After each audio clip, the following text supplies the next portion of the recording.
Au sommaire, au Mali, le Premier ministre Choguel Maïga annonce la mise sur pied d'un nouveau gouvernement malien dans les prochains jours.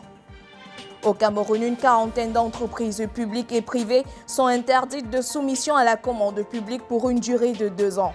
Une période au cours de laquelle elles ne pourront faire acte de candidature qu'au-traité ou sous-traité. C'est tout pour les titres.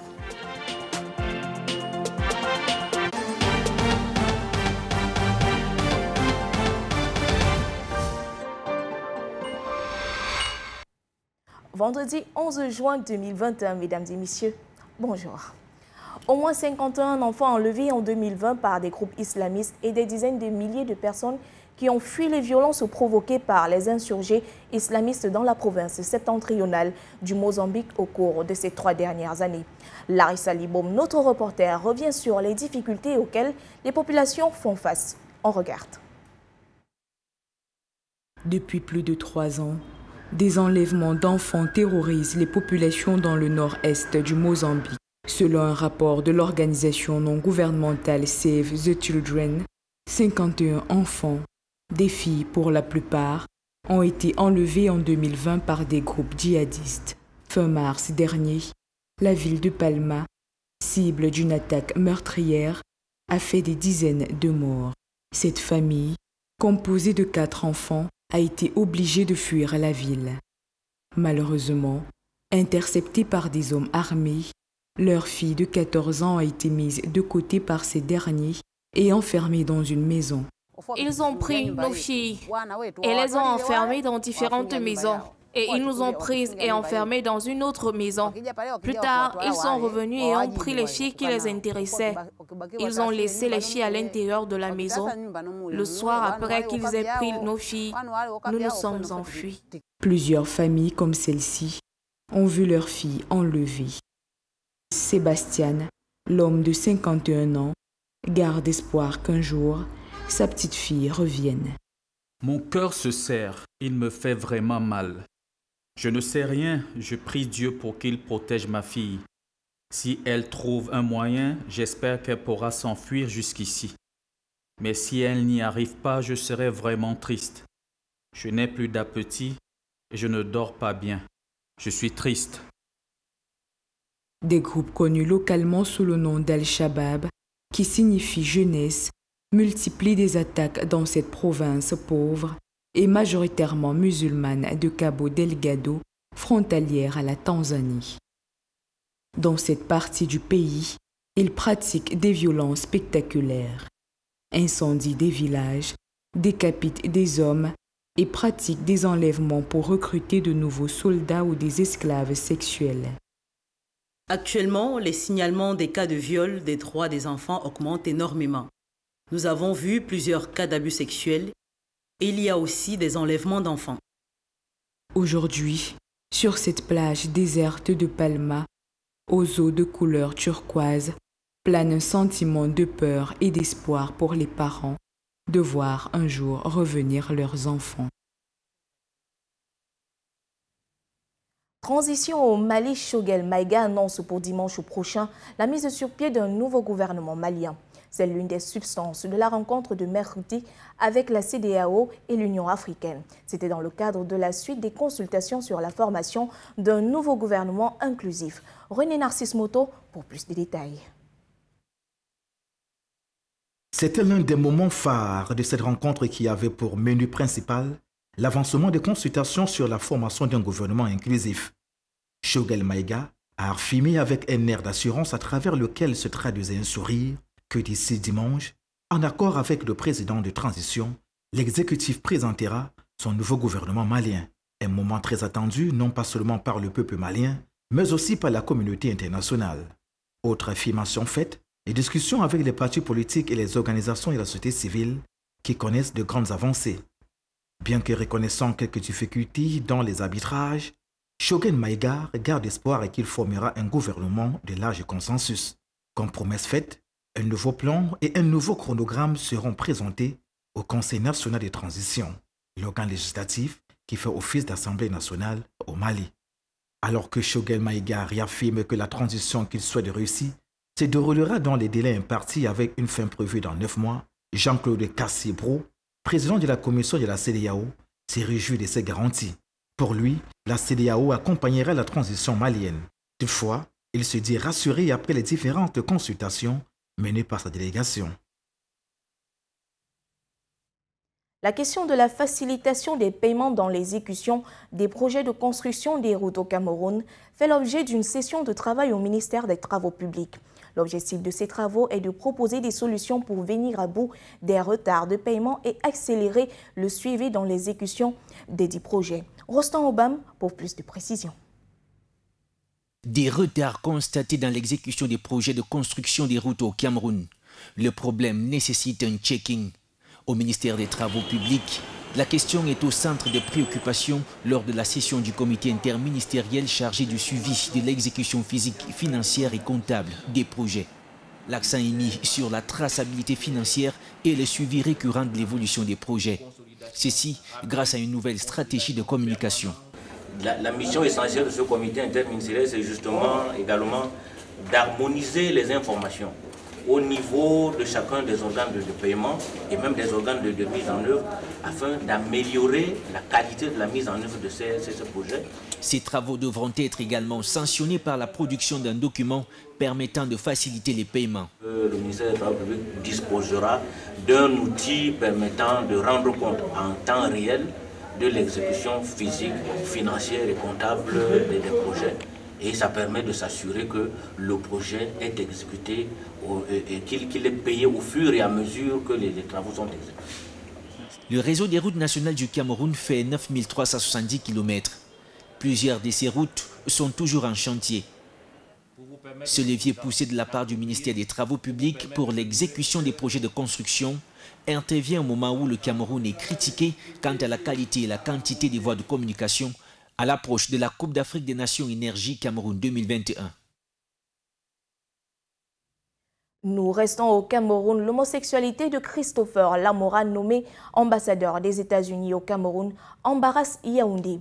L'orientation sexuelle du diplomate n'aurait pas été révélée par Washington au moment de la signature de son agrément. Désormais sur la toile, la question de l'homosexualité de Christopher Lamora est au cœur d'une polémique. Adrienne Nobodem nous en dit plus. Je remercie mon époux Eric, Christopher John Lamora, défendant sa candidature comme prochain ambassadeur des États-Unis au Cameroun face au Congrès américain, remercie sa famille. Seulement, une phrase qui révèle son homosexualité. Le diplomate choisi le 15 avril 2021 par Joe Biden doit remplacer Henry Bellerin, arrivé en fin de séjour en juillet 2020.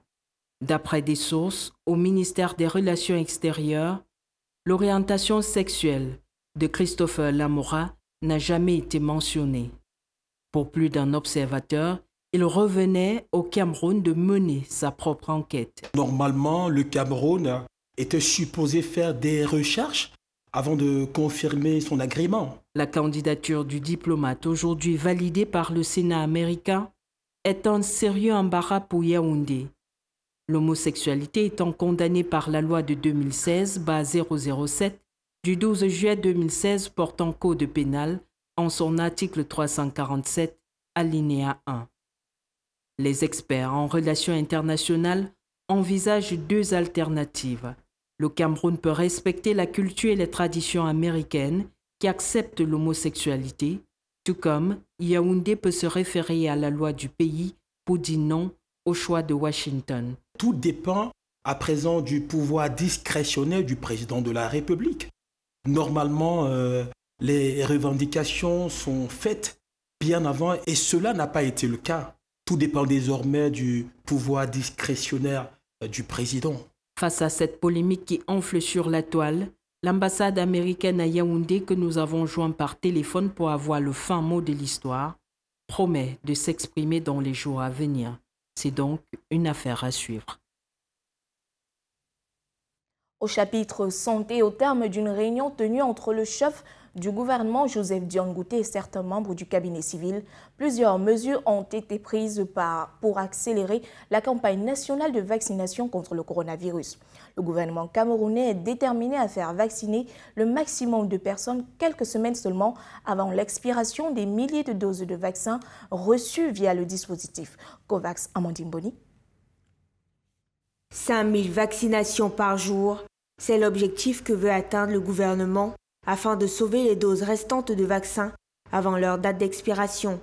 Au terme de la réunion présidée par le Premier ministre Joseph Dion-Ngouté, le gouvernement camerounais vise à court terme à améliorer sa communication à travers des conférences de presse et intéresser les populations afin de procéder au maximum de vaccination.